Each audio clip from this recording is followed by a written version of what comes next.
Morning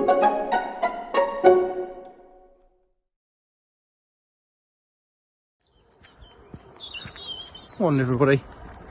Slightly colder and drizzly morning here for Ben on the Fen. Been quite a busy weekend.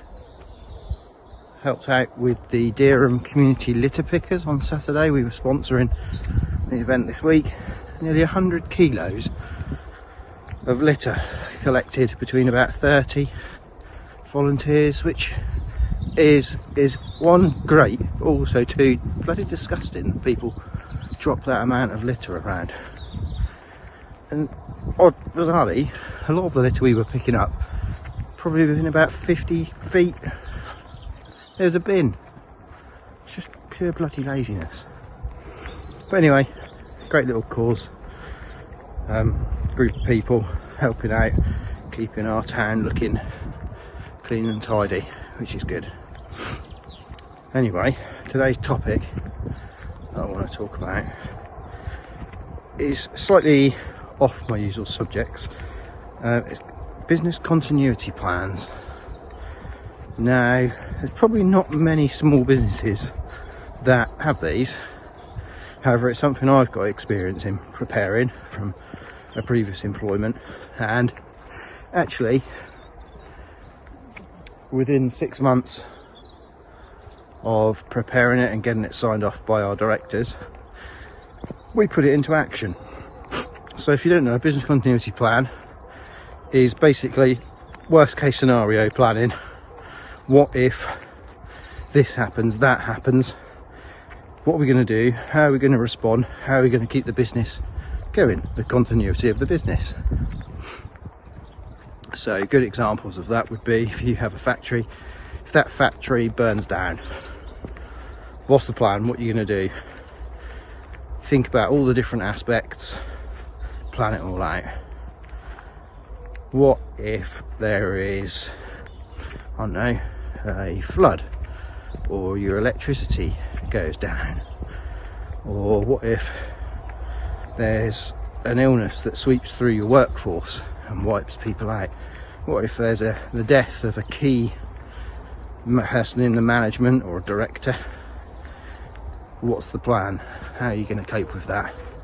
Now, the one I mentioned that went into action within 6 months of completing the business continuity plan was a pandemic was included in my business continuity plan for the company I worked for, and lo and behold, along came COVID. And as the company could see the pandemic developing, we put our plan into action middle of March, which was everybody had laptops, everybody had remote access to our systems. It was all cloud based. We had our telephone systems had been modified so that they could be used on a laptop rather than having to have a handset. And yeah, from a business operational point of view, we pretty much carried on as normal, other than people had to work from home with children, which you couldn't really do anything about. But yeah, we had it all there, it all worked smoothly. So if you're running a small business and you don't, maybe you've only got, I don't know, 10, 15, 20 employees, you should have a business continuity plan.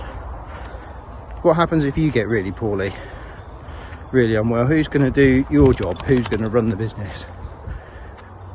So for me, I have to appoint they call it a second in our industry. So if the worst happens to me, there's another firm who step in to help run the business, take on the clients, so that our clients still get the same continuous service. Obviously they'll all be crying if anything was to happen to me, but to ease that upset, we've got a plan in place to make sure their bookkeeping gets done, VAT returns, etc. So yeah, if you haven't got a business continuity plan, it is something that we can help with, help get you started. There are lots of templates out there that you can use, but yeah, it's then putting the meat on the bones, having those conversations about, have you thought about this, have you thought about that. Right, it is actually starting to rain a bit harder now.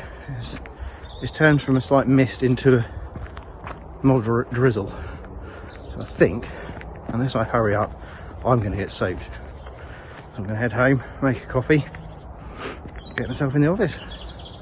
Hope you all have a great day. See you all tomorrow morning. Take care. Bye.